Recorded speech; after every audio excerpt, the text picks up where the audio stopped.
안녕하세요. 오늘은 제 박사 논문입니다. 박사 논문을 이렇게 잡은 이유가 일반적인 개인 투자자들이 매번 분기 이익 시에 손해를 많이 봅니다. 그리고 공매도를 치르들죠. 이익이 많이 났는데 왜 주가가 떨어지지? 그런 내용들이 나와요. 그래서 그거랑 연결돼서 한번 정리를 해드리고자 이렇게 제 박사 논문을 들고 왔고요. 제 박사 논문 주제는 분기 공시고 그다음에 이익 공시입니다. 네, 실적 발표라고 보시면 되고요. 정보 효과와 공매도입니다. 그래서 정보 효과란 건 뭐냐면 시장의 반응을 보는 거고요. 그와 더불어서 공매도는 그 시점에 공매도가 어떤 플레이를 하는지 그걸 이제 보여드리려고 하는 겁니다. 하나씩 살펴볼게요. 어, 일단은 호재와 악재에 대한 시장 반응인데 호재는 특허 컨치드, 합병, 어닝 서프라이즈, 뭐 채권의 채권에 대한 평가 비용, AA, 뭐 BB 그런 것들이 한 단계씩 올라가면 호재로 볼 수 있습니다. 그런 경우 신속 공시해서 긍정적인 시장 반응을 유도하려고 하고요. 삼성전자는 이 자신감입니다. 자기들의 실적에 대한 반도체로서의 자신감이기 때문에 매년 4월 초순에 거의 10일 이전에 발표를 하고 이번에도 7일 정도에 발표했다고 보시면 될 것 같습니다. 그다음에 악재는 임상 실패, 계약 파기, 어닝 쇼크 등을 지연 공시하거나 저녁이나 주말 공시함으로써 시장 반응을 최소화하려고는 합니다. 그러나 실질적으로 임상 같은 경우에는 이제 발표 주체가 기업이 안 되다 보니까 그런 문제가 생기는 거고요. 이 호재와 악재와 제일 연결되는 제일 최근에 있었던 어처구니 없는 사건인데요. 남양 유럽의 발효류가 바이러스, 그것도 코로나 바이러스 아니에요. 그냥 감기 바이러스에 효능이 있다. 근데 그거를 사람으로 한 게 아니라 개를 대상으로 실험한 거예요. 근데 그거를 띄움으로써 주가는 상한가를 때렸는데 오늘 어떻게 되는지 보셨죠? 마이너스 5%로 마감합니다. 그러니까 그만큼 이런 시장에 대한 정보를 흘림으로써 주가 반응은 비일비재하게 일어나는 거고요. 그리고 그래서 제가 바이오를 별로 안 좋아합니다. 저는 대놓고 바이오를 안 좋아하는 그 투자자이기도 하고요. 일단 하나씩 더 살펴보겠습니다. 공매도는 호재일 때는 비이성적인 버블을 막습니다. 오버슈팅을 막아주는 거고요. 이번에도 H&M이 35,700원까지 간 거는 오버슈팅에 가깝습니다. 개인들이 막 달려가 들었거든요. 그래서 그때 그 시점에 외국인과 기관은 팔았어요. 그리고 그 다음날 월요일 날도 바로 팔았죠. 이게 비이성적인 반응이 되는 거고 이런 비이성적인 반응을 일으킨 가장 큰 이유는 H&M이 마치 이제 세상 떠날 것처럼 이번에 바로 5만 원 갈 것처럼 액션을 취했기 때문에 그다음에 수에즈 운하라고 하는 큰 사건이 있었기 때문에 이런 비이성적인 버블이 나왔다라고 봐주시면 될 것 같고요. 그런 경우를 대비해서 저는 언제나 저점 대비해서 이제 상승 추세로 전환했을 때 50%나 100% 가면 경고 사격을 날립니다. 보통 70% 정도 되면은 매수를 금지를 시킵니다. 그렇게 봐주시면 되고요. 그다음에 악재는 예측하는 역할이나 추가적인 하락 요소인데 우리나라 시장에서는 공매도가 추가적인 하락 유도에 영향을 미치는 거를 제 논문에서 재확인을 했어요. 국내 연구에서 많은 학자들이 저걸 찾았고요. 외국에서는 예측하는 역할을 합니다. 그 말은 뭐냐면 미국이나 그런 유럽 같은 데서 투자를 할 때는 공매도가 많이 발생하는 종목은 악재가 조만간 빵 터진다. 그렇게 봐주시면 될 것 같습니다. 우리나라는 이런 그 악재 예측하는 역할을 하는 게 코스닥 시장에서 주로 일어납니다. 근데 제 논문은 코스피 시장으로만 한계가 국한되어 있기 때문에 그런 단점이 있다. 그렇게 봐주시면 될 것 같습니다. 공매도는 가격 결정하고 평가 거래할 때 중요한 역할을 합니다. 나중에 그림 하나를 보실 건데요. 이게 시장 전체가 오버슛 된다는 그런 것도 나타납니다. 분기 공시는 투자자들에게 악재와 호재일 수 있는 정보를 동시에 전달합니다. 어닝 서프라이즈나 그런 것들은 호재가 되고요. 어닝 쇼크는 악재가 된다. 이렇게 이해를 해주시면 되고 그 정보를 기자들이 공부를 안 해서 그냥 단순하게 어, 정기 대비해서 오르거나 그냥 이익 규모 자체가 커지면 좋게 봅니다. 그런 것들도 문제가 된다는 거 한번 아시면 좋을 것 같습니다. 그래서 이런 분기 공시 시점에 공매도 관한 거래에 관한 연구를 했고 그 부분에 대해서는 거의 뭐 제 논문밖에 없어요. 그래서 분기 공시 시점에 개인 투자자들이 어떤 행동을 해야 되는지를 한번 보여드리도록 하겠습니다. 자, 이런 것들 때문에 다른 건데요. 이런 것들은 크게 의미가 없고요. 우리가 이제 허딩 당할 때 뉴스이기 때문에 뉴스를 한번 살펴볼게요. 이렇게 2018년도 뉴스였어요. 제가 발표할 때는 2018년도 자료가 필요해서 이렇게 정리를 했는데 영업이익이 해서 실적 발표했고 이제 사상 최고의 실적이라고 이렇게 막 하고 이번에도 그랬죠. 30개 이상 그렇게 나왔죠. 그래서 뭐 15조 6천억 원 정도 발생했다라고 했는데 이게 어닝 서프라이즈입니다. 그 이후에 주가 상승하죠. 그다음에 쭉 떨어집니다. 근데 또 여기도 동일하게 어닝 서프라이즈였어요. 7월이잖아요. 새로운 분기의 실적을 발표를 한 거예요. 근데 주가가 오르던 말동하다가 내려가 버렸죠. 그러니까 삼성전자라는 주식은 이게 어닝 서프라이즈가 발생을 한다고 할지라도 실적이 좋아진다고 할지라도 이게 주가 반응에 영향을 미친 거는 반도체 디램의 가격과 그다음 미래의 영향도 같이 영향을 미친다. 이렇게 봐주시면 됩니다. 그래서 어닝 서프라이즈가 이렇게 좋게 반응이 안 된다는 거 확인하셨는데 이에 반해서 현대차가 2018년도에 동일하게 일어납니다. 이렇게 됐을 때 어닝 쇼크예요. 쇼크가 발생했을 때 그러니까 전년 대기업에서 매출에 급감했다고 했잖아요. 그러니까 이익이 떨어지니까 주가 쫙 떨어지는 겁니다. 이게 이익에 따라서 반응하는 것 자체 이거를 기억하셔야 됩니다. 크게 투자하시는 외국인과 기관 투자자들 같은 경우에 이 이익을 미리 사전에 예측을 해서 이렇게 매수를 해서 올려주고요. 그다음에 이 시점에 팔고 나간다라고 봐주시면 됩니다. 개인 투자자의 정보는 이쯤에 이제 받게 되니까 고점에 딱 물리죠. 그리고 어떻게 됩니까? 이만큼 내려가 버리죠. 그러면 그만큼의 피해를 개인 투자자가 대부분 다 지는 거고요. 그다음에 여기도 어닝 쇼크를 한 번 더 때리면 떨어지는데 여기는 덜 떨어지죠. 그러니까 마치 최대 적자를 실행하거나 최대 손실이 발생했다. 그렇게 봐주시면 될 것 같습니다. 이런 부분들이 어닝 쇼크와 어닝 서프라이즈에 대한 태도고요. H&M을 왜 주가가 가냐고 말씀을 드리냐면 저는 H&M은 이 앞에서 보셨던 이거랑 가깝다라고 봅니다. 그래서 어닝 서프라이즈가 발생을 하면 주가가 상승할 수 있는 거고 실질적으로 이때의 삼성전자는 제대로 된 어닝 서프라이즈는 아니었다는 거 살펴보도록 하겠습니다. 자, 이제 표본을 선정해서 비교를 하는 건데 이거는 큰 게 아니고요. 순이익과 영업이익으로 다 나눠서 했다는 건데 실제로 순이익으로 비교를 하면 이렇게 증가가 좋은 표본이에요. 1320개 정도 되는데 이렇게 영업이익으로 하면 그 개수가 줄게 됩니다. 반대로 이제 감소가 안 좋은 표본인데 공매도 표본에서 1233개인데 감소가 1161개 이렇게 된다고 보시면 될 것 같습니다. 그러면 결국에는 이게 뒤섞여 버리면 영업이익만 정보만 공시를 하게 됐을 때 분석력이 뛰어난 사람들만 손익을 판단하게 되거든요. 그러면은 여기 있는 한 20개 정도가 공매도의 대상이 될 수 있다. 그렇게 봐주시면 됩니다.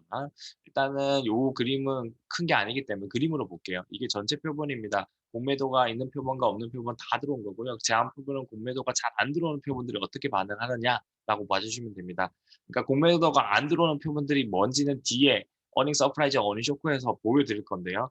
일단은 기본적으로 이렇게 대응되죠. 가운데 0입니다. 0 기준으로 했을 때 공매도 전체 표본 보면 올라가는 것도 있지만 떨어지는 게 있습니다. 근데 공매도가 적게 들어오는 표본들은 이렇게 약간 올라갑니다. 그래서 우리가 작년이나 지금까지 올라왔던 5월까지 왔을 때의 우리나라 코스피 시장은 이렇게 약간 오버슛 되는 올라가 있는 그런 모습이라고 보시면 됩니다. 반대로 공매도가 이제 활발하게 일어나는 표본 같은 경우에 생각보다 많이 안 떨어지죠. 마이너스 1.5% 되고 1.5% 그러니까 거의 약 이거보다는 밑으로 내려앉는. 그러니까 정상적인 걸로 봤을 때는 이게 전체 표본이 정상적인지 반면에 공매도 제한 표본일 때가 오히려 오버슈팅 되고 있다. 그러니까 좀 더 높게 평가받고 있다. 그렇게 봐주시면 될 것 같습니다. 이건 그림으로 보시는 게 편해서 이 정도로 살펴보고요.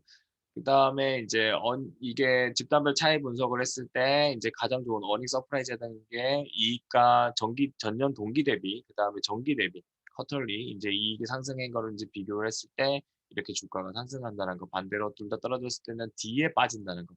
재밌는 거는 이렇게 사전에 주가가 올라가고 뒤에는 주가가 그렇게 막 신통치가 않아요.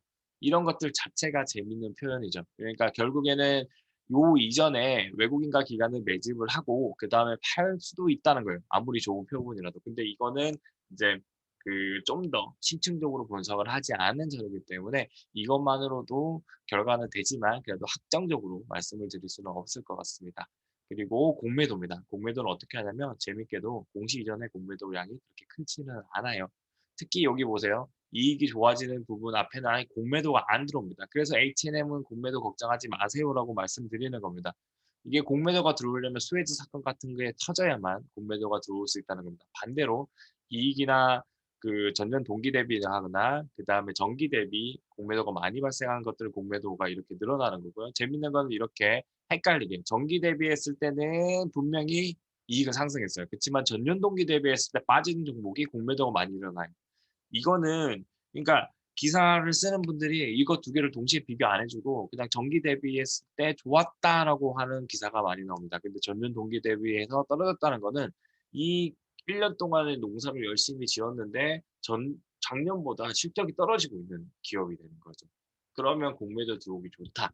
이렇게 봐주시면 되죠. 왜냐하면 시장 점유율을 비교할 때는 기본적으로 이익으로 평가를 하는데 그 이익의 정도가 떨어지기 때문에 그 전년 동기 대비해서 실적이 감소된다라고 봐주시면 됩니다. 그래서 이 부분이 많이 걸리죠. 왜냐하면 전기 대비 분명히 실적이 상승했다고 했는데 전년 동기 대비 떨어지는 거를 계산을 안 때리죠. 개인 투자는. 그냥 뉴스만 봤잖아요. 그러니까 공매도에 그 걸리고 이런 경험이 많은 사람은 공매도를 욕할 수밖에 없는 그런 구조다라고 봐주시면 됩니다.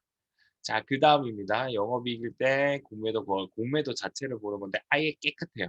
그러니까 여기는 순이익인데 여기는 공매도가 뒤에 좀 생기지만 여기는 재밌게도 여기도 조금은 생겨요. 근데 깨끗해요. 여기도 동일하게 영업이익일 때도.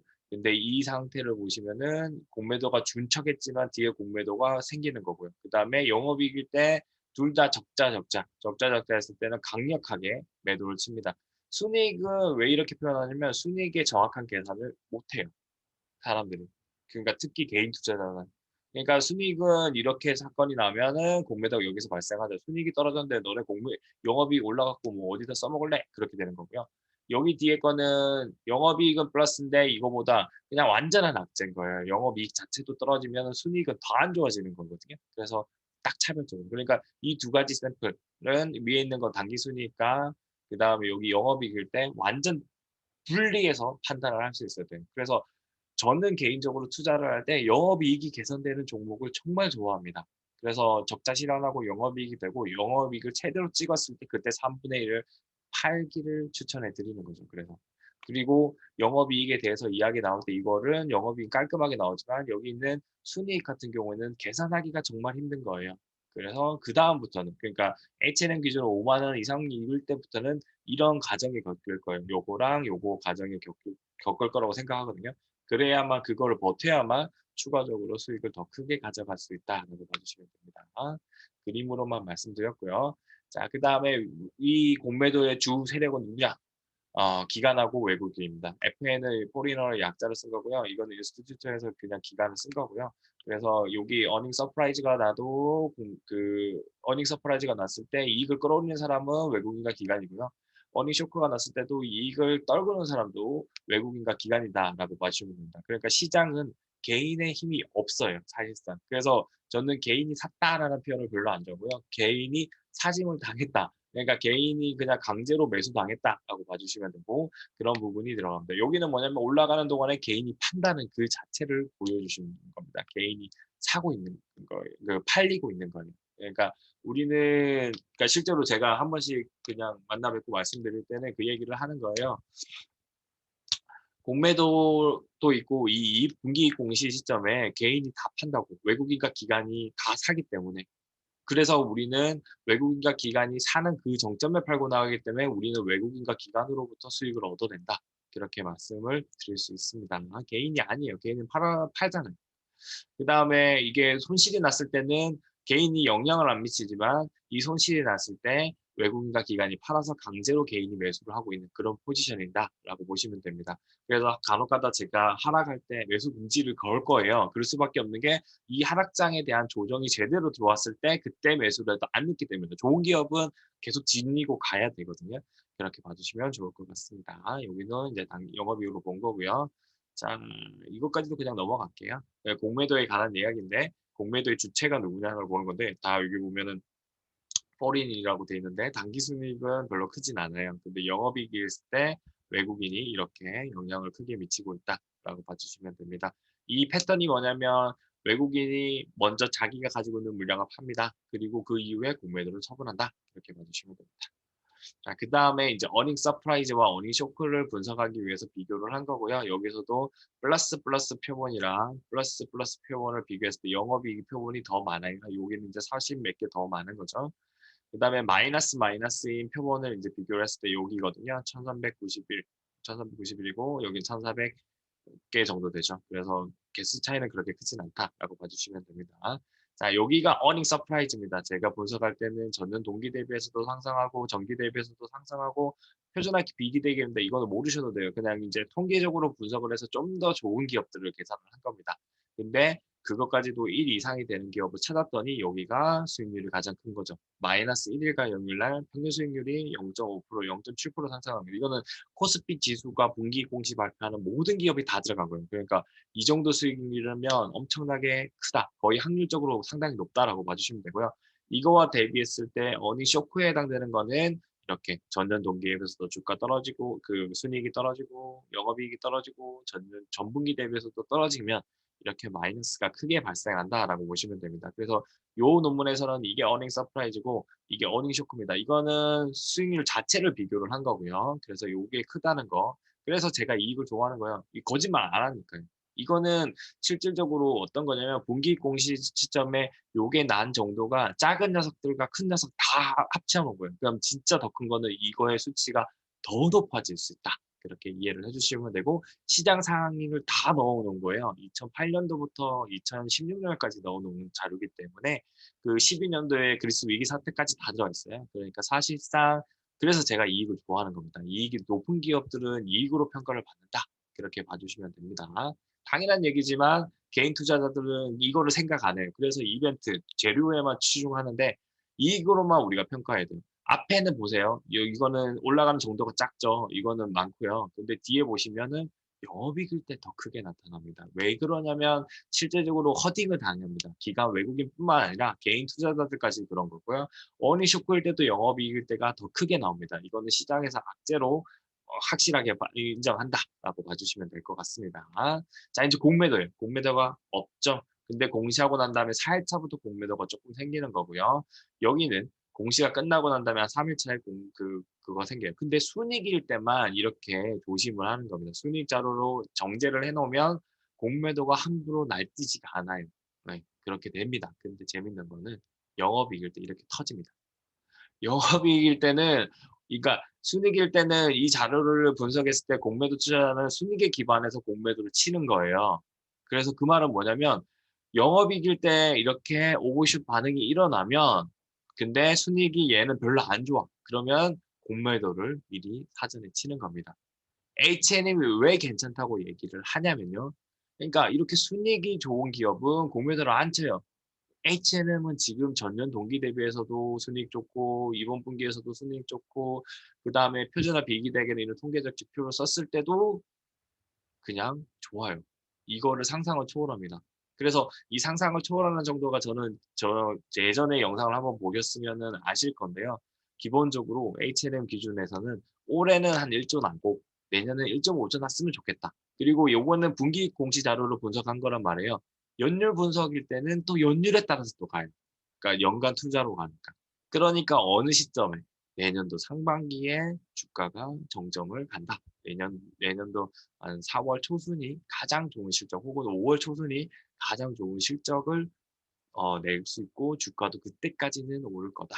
이렇게 봐주시면 됩니다. 일단은 그 정도까지 보시고요. 그래서 이렇게 영업이익일 때 결국에는 순이익 계산 안 하고 영업이익만 좋다고 따라가면 공매도한테 딱 걸립니다. 특히 오버슈팅. 이번에 H&M이 3만 원을 다가 35,700원 가는 거 오버슈팅에 가깝거든요. 3만 원까지는 정당한 볼린저 밴드를 지키면서 갔는데 그 바깥으로 나가는 거는 이렇게 오버슈팅이라고 보고 그거에 대해서 응징을 한 거다라고 봐주십니다. 요게 중요한 포인트라고 보시면 되고요. 여기까지가 제 박사 논문을 정리를 해드린 거고요. 공매도는 시장에서 필요한 존재입니다. 왜냐하면 이런 오버슈팅을 잡아내거든요. 물론 우리 개인 투자자들은 이런 오버슈팅일 때 주가가 더 나갔으면 좋은데 못 나가니까 스트레스를 받죠. 그렇지만 시장의 정당한 평가를 돼야만 제가 보는 입장에서는 제가 그걸 관리를 해드릴 수 있어요. 제가 그걸 관리를 해드리면 결국에는 여러분들의 주가 수익이 좀 더 커질 수가 있는 거고요. 그리고 그 고점에서 물리는 행태가 줄어든다라고 보시면 됩니다. 오버슈팅은 언제나 그러니까 볼린저 밴드 바깥으로 튀어나가는 행동 그 행태들이 나타날 때는 언제나 조심을 하시는 게 좋습니다. 그리고 그 안에 들어와서 조정을 하는 구간에 충분히 매집을 해서 우상향할 때에 큰 수익을 가져가시면 됩니다. 그것만 잘 피해도 솔직히 100% 이상의 수익률을 개별 주식에서 발생하는 종목들에서 100% 이상의 수익을 얻어가실 수 있습니다. 그런 부분들이 중요하니까 향후 잘 생각하시면서 투자를 해주시면 감사하겠습니다. 오늘은 여기까지 하겠습니다. 감사합니다.